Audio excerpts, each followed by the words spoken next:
Welcome to Whiteboard Wednesday. On today's episode, I'm going to share with you the 15 best dryland training exercises that are low impact. We're going to have 10 different exercises that are without any equipment at all, and 5 different dryland exercises that are using a Swiss ball. These are all low impact, focusing on your shoulders, lower back, and knees. We love the sport of swimming because it's a low impact activity. Sometimes you can't swim, no pool, no excuses. When you do these kinds of low impact dryland training specific movements that are going to benefit you in swimming, you can do them almost every single day, or at least at a frequency higher than, say, running or weightlifting, which is more high impact on your body. Now, let's talk about the different dryland training programs specifically. We're going to come back to using equipment. First, we're going to talk about no equipment. So I have 10 different exercises listed out. And if you haven't seen any of the Whiteboard Wednesdays that I've done that explain different techniques of dryland training, whether it's with other types of equipment like the Swiss ball, resistance bands, TRX suspension cables, there's a lot of different equipment out there, and we have a dedicated video for all of them. But let's talk about no equipment, and let's talk about low impact. So the first one is my favorite. It's called dead bug. Now you can actually do a couple of these with a Swiss ball or not, but a dead bug is basically where you lay on your back and you're gonna have your arms straight and your knees bent at 90 degrees, and you're gonna alternate your right leg and your left arm, and you're gonna raise those down, maintaining the same position with the hand and leg that's not moving. And then you're gonna switch from right to left, left to right. And again, you can do that with a Swiss ball held between your knees and your hands. This is a great workout for stability, core. And really it's low impact because you're just laying on your back. So really there's no impact at all, but it's fantastic because it's gonna build your core strength, stability, and all those things are definitely beneficial in swimming and injury prevention. The second low impact dryland training exercise is backstroke. No, not the backstroke you do in the water. This is backstroke where you're actually gonna sit down in a chair or on the side of a couch. Again, you can do this on a Swiss ball, and you're actually going to do the movements of backstroke, sort of, where you're gonna have your hands either on the Swiss ball or on the couch or on the chair, and you're gonna raise your one arm straight up, just like you would do backstroke, a stroke, and you're gonna lift your opposite leg and you're gonna point your toe and stretch out that leg. Lift your foot off the ground and you're gonna get your legs straight. So at this point, one arm is straight and one leg is straight, and the other two opposites are holding you in place. And you're gonna alternate, similar to how you do dead bug where you alternate. This is great core stability. You're really gonna feel this in your hip flexors. And of course, it's low impact because you're just sitting down. So although you're sitting down, you're definitely gonna get a great workout. Number 3, the raised leg crunch. Now again, you can do this with a Swiss ball or without a Swiss ball. You're gonna be laying on your back and you're gonna crunch up. This is great for the front of your core, upper abs, diaphragm, and you're gonna have to stabilize your legs either in the air or on a Swiss ball. And by doing that, you're actually activating your entire core, your entire body. And of course, it's low impact because you're laying on your back.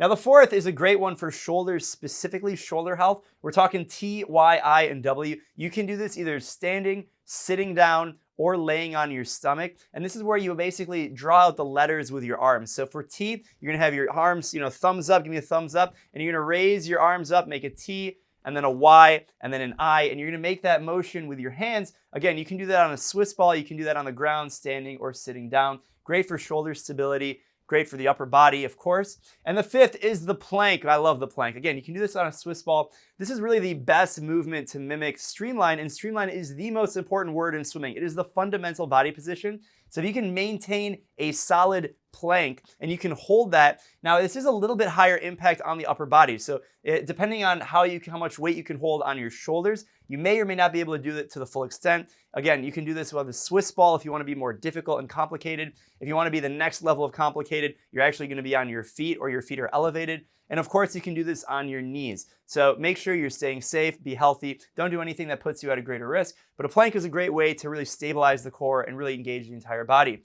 Next is number 6, the Superman extensions. This is a fantastic movement that works on your back of your abs. So not the back of your abs, the back of your core, so the back half of your diaphragm. And this is a series of muscle groups that are often neglected by swimmers and all athletes actually. And this will help prevent injury on the front half being too strong compared to the back half, meaning your hamstrings, your glutes, and your lower back. So you lay on your stomach and you're gonna actually do kind of like a back extension. You're gonna raise your arms and feet off the ground at the same time. Try and be tall, don't overreach and overflex, but you're gonna squeeze your glutes and you're really gonna, as if you're doing a dolphin kick underwater. This is the half of the dolphin kick that most swimmers are not very strong at. And again, it's low impact because you're laying on your stomach. It's great.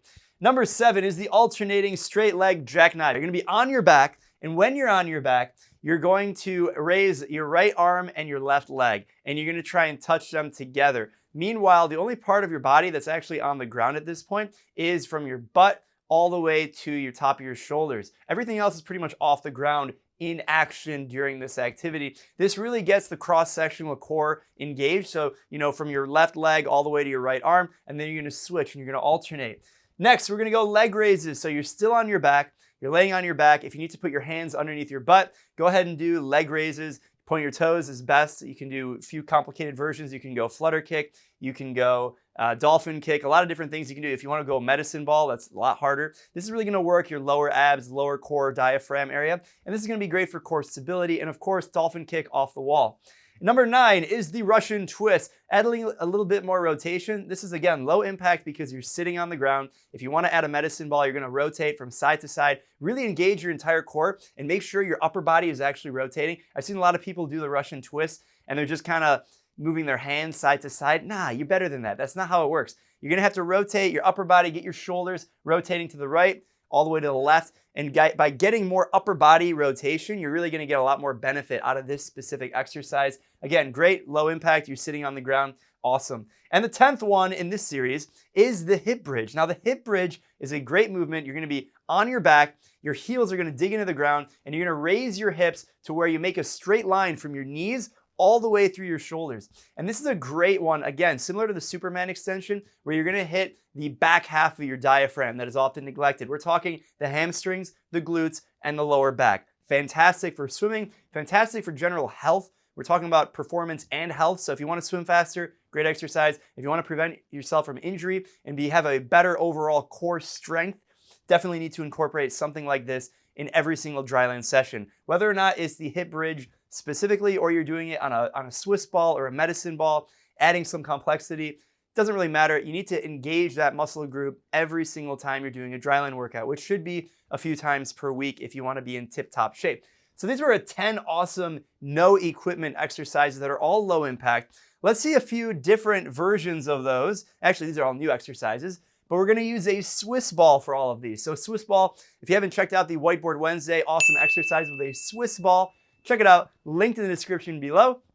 We're going to talk about 5 different low impact with equipment, specifically the Swiss ball. The first one is the hand to feet pass. So you're actually going to have the Swiss ball, big Swiss ball, between your feet, and then you're going to lift your legs up like a leg raise, and you're going to pass the ball to your hands, then you're going to lower it and pass them back. So this is a great way to engage the entire body, core specifically, but you're really going to hit the upper body as well, getting nice and tingly and engaged.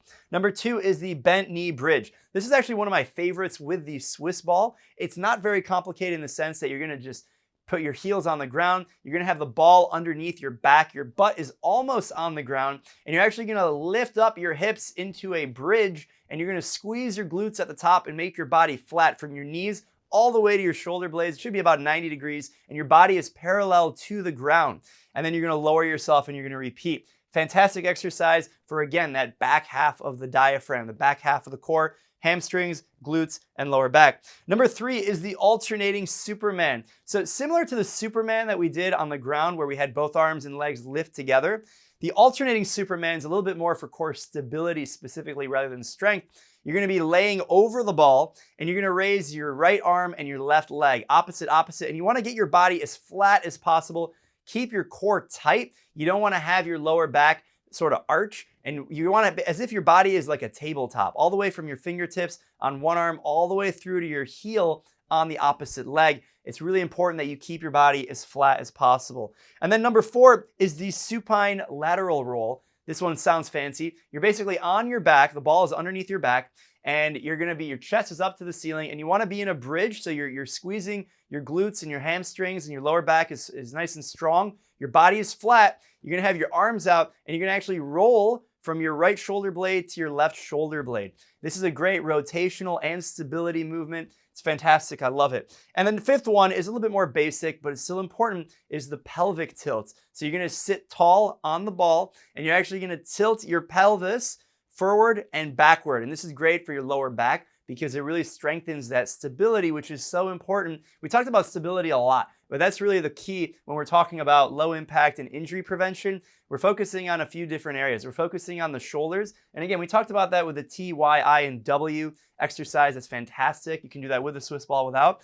But also we're talking about the lower back, and we're talking about the knees. And it's really important when we do low impact exercises, we're not jumping up and down. And none of the exercises we talked about here today are where you're jumping up and down. We have a lot more of those in the MySwimPro app, which you haven't already downloaded, you should download it. A lot of different training programs. Two specifically that I want to shout out to you guys that are for low impact exercises. The first one is no equipment. It's called Low Impact, and you'd guess the focus. It is on low impact. And we're talking a 6-week training program, 3 workouts per week. It's a fantastic way. It's a little bit more on the beginner end. So if you're just getting started with all of this stuff and it looks like I'm speaking a different language, that's probably a good training program to start with. Some of these will be in that training program, a few more basic, great video explanations. I recommend you start there. Now, if you've already had a good grip on some of these and maybe you're looking for a strength component for the core separate from a weight program, or you already have another strength and conditioning program and you're looking for something in the core that's also going to be relatively low impact, I recommend the training program Swimmer's Core. It's a 4-week program, 4 workouts per week. This is a little bit more advanced, but it's still really solid, and you're going to use a little bit of different equipment. So you're going to use the Swiss ball that we talked about here today. A few of these exercises are in that training program pretty regularly, and a few others with a medicine ball. So if you have a medicine ball, great. Swiss ball, great. Definitely recommend the Swimmer's Core, and of course the low impact. Now again, I mentioned a few different times, we have a lot of video content. If you haven't checked it out, for different training programs and also different equipment. So if you have resistance bands, or if you have a TRX suspension cables, or medicine ball, Swiss ball, we have a video for all of that. Make sure you recommend this video to all of your friends who are looking for low impact specifically, whether they're at home and they can't swim, or they can't swim and maybe they're traveling, whatever it may be. Let me know in the comments if I missed anything. If you guys have any specific Dryland training programs that you guys like in particular that maybe were mentioned in this video or they weren't, let us know in the comments. And again, if you want the MySwimPro swag, check it out, linked in the description. No pool, no excuses. We've got a hoodie. We've got a whole ton of awesome MySwimPro swag. Make sure you check it out and represent with pride. As always, stay safe, stay healthy, and happy training.